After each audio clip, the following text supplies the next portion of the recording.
Guys, it's Beaver. So I've been working on a video for a little bit about Fort Hood and all the mishaps and tragedies and just all the crazy things that have been going on there, cover-ups, um, definite mishandlings, egregious behavior from people in charge, especially when dealing with the family, and just lack of you know, communication.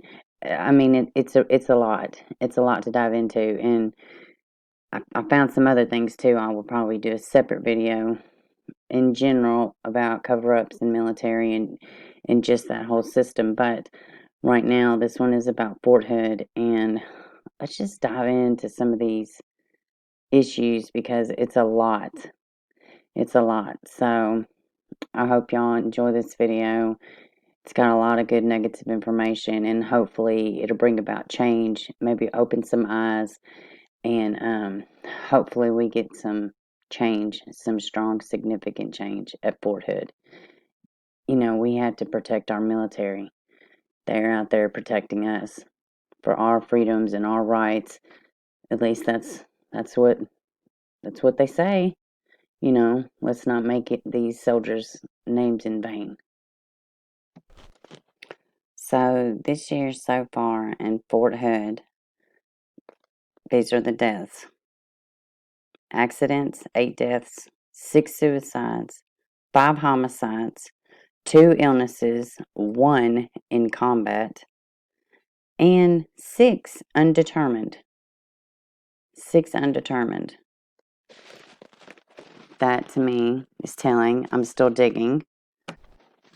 So one of the reasons why Fort Hood has been getting significantly more attention here in the past months is because of this young lady right here, Vanessa Guillen. Vanessa Guillen was 20. She was in the Army. She was murdered on April 22nd, 2020, inside the armory at Fort Hood, which, funny enough, no cameras in this armory. She was killed by another soldier, Aaron Robinson. He was 20. She had been missing since April 22nd, and some of her body parts were found dismembered on June 30th. Upon hearing about the discovery of Guillen's remains, Robinson fled Fort Hood and fatally shot himself when law enforcement attempted to apprehend him. Shortly after midnight, a local woman, authorities named as Robinson's girlfriend, she was taken into custody and allegedly assisted. She did. She assisted. She's just going through trial in disposing of her body. On July 2nd, she was charged with 1 federal count of conspiracy to tamper with evidence.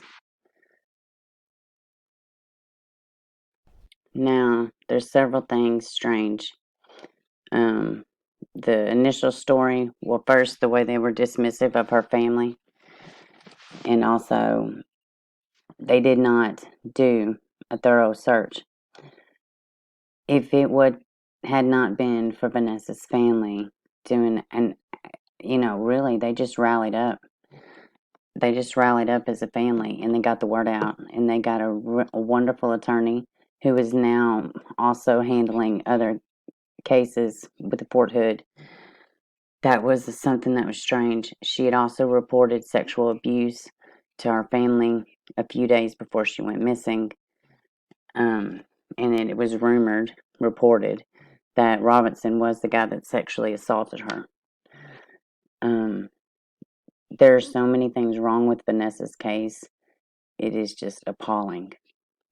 She had also told her mom that she'd been harassed. Her mom told her she needed to report it, and she said that other girls had been harassed and reported it and nothing happened, but that she was going to take care of it.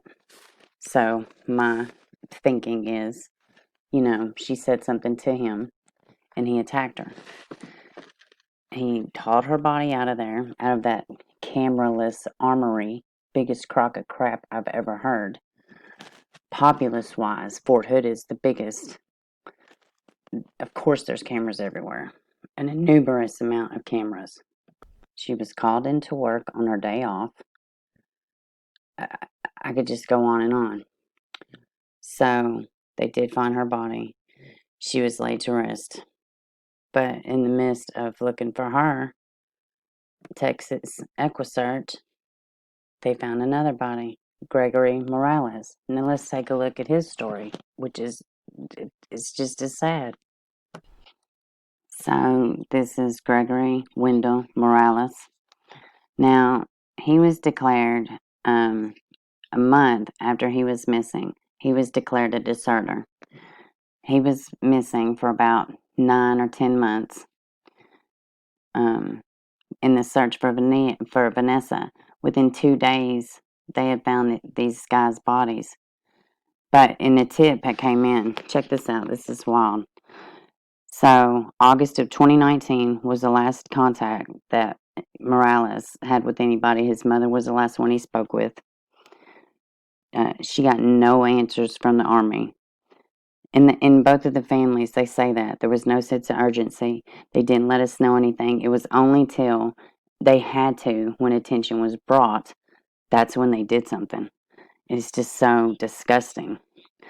So once Vanessa's family, they were seeking answers for her. Well, they came out with a reward. Well, they also came out with a reward for information for him. And his mother was like, why didn't y'all do that before? So June 15th, well, let's see. They had increased, June 15th, they increased it to $25,000, the reward. 4 days later, they get a tip, and that's when they find his body. I mean, there's just so many things wrong. And again, this mother, nothing happened until they had to. Attention was brought to it. They suspect foul play with his death. And this is Brandon Rosecrans, and he was found. Harker Heights police officers identified him as the victim of their murder investigation and also the owner of an orange 2016 Jeep Renegade that was found along with the deceased. When the vehicle was on fire when it was first reported to police, and it was later confirmed to belong to Rosecrans. The cause of the fire is still under investigation by a fire marshal. Fort Hood officials confirmed Rosecrans was assigned to the post Wednesday. Rosecrans served as a quartermaster and a chemical equipment repairer with the 3rd Armored Brigade Combat Team, 1st Cavalry Division, and he has been with the unit since November 2018. They have suspected foul play, obviously. I mean, it's just, he's just one of many of these cases. Like, what is going on? Shelby Taylor Jones was shot dead at a convenience store in Killeen in March. It is still under investigation. So, this is Elder Fernandez, and he went missing more than a week after he had reported sexual assault. They have come out and said that they do not believe there's foul play and that the assault has been investigated and they do not think it is connected. But they also said, they didn't say, they found him hanging from a tree in Temple, Texas, 28 miles from Fort Hood. So he reported the abuse or the assault. A couple days later, maybe even a week, he went to the hospital. It's still unclear what he went to the hospital about. They picked him up. Somebody from his brigades picked him up and took him to a house, and he wasn't seen since. And they came out with some BS press conference, which I will link it in the description.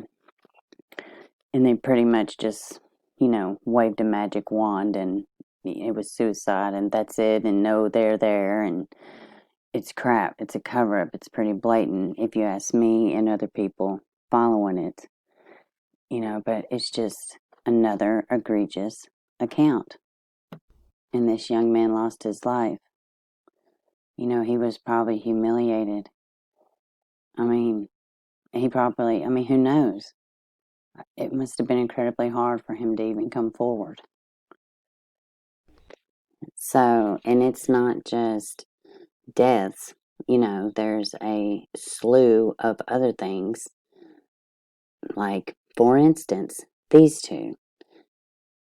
These soldiers, this is Anthony Antoine, 25, Timmy Jones Jr., 30, received felony charge for prostitution under the age of 18, according to a news release sent to the Killeen Police Department.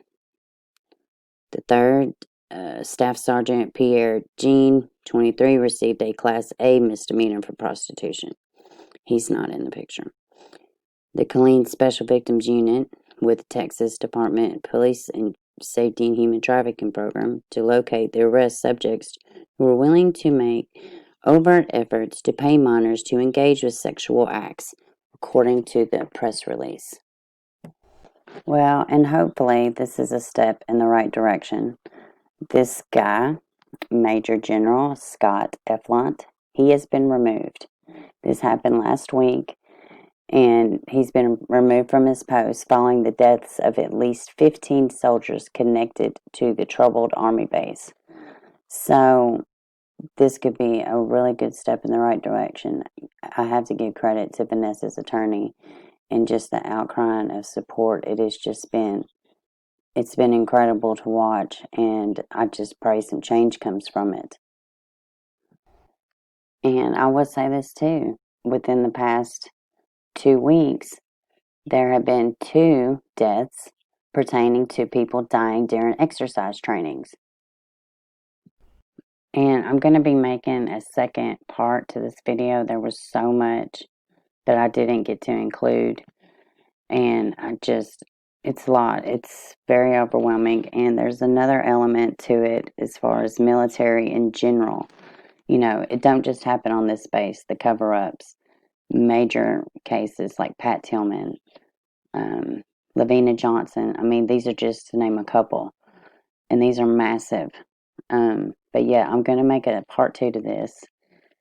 And what do y'all think? Let me know in the comments. Like, this, I don't even know what to say. It was absolutely so much. And it's still so much to go through. In the description, I'm going to be leaving tons of links. And y'all just can dive through and see. And let me know what y'all think. Don't forget to like, share, and subscribe. Y'all have a good one. And that's not counting one of their soldiers that actually died over in Iraq. But that count ranges from homicides to suicides to accidents. The death of Fort Hood soldiers continue to make headlines in Central Texas and around the country. The numbers are high here. The brutal murder of one of its own on post has many in the community paying closer attention when local soldiers die. One is too many. Fort Hood officials tell us 38 soldiers died last year, and so far this year, it's at 26. They are the highest in most cases for sexual assault and harassment and murders for our entire formation, U.S. Army. The deaths are classified as either an accident, illness, homicide, suicide, or unknown. Most of the deaths this year have been ruled an accident by the Army, like Mejor Morta and Francisco Fernandez Vargas, who both drowned this summer. But 5 of the deaths Many more must go missing. are from homicide, including Vanessa Guillen, Gregory Morales, and Brandon Rosecrans. Soldiers even stationed elsewhere in the country have started to notice the increasing numbers. My duty station, I feel safe. For the people at Fort Hood, Texas, I'm sorry for them. I don't know what's going on there. We compared the deaths at Fort Hood to other installations of similar size. Fort Campbell in Kentucky is reporting 15 deaths so far this year.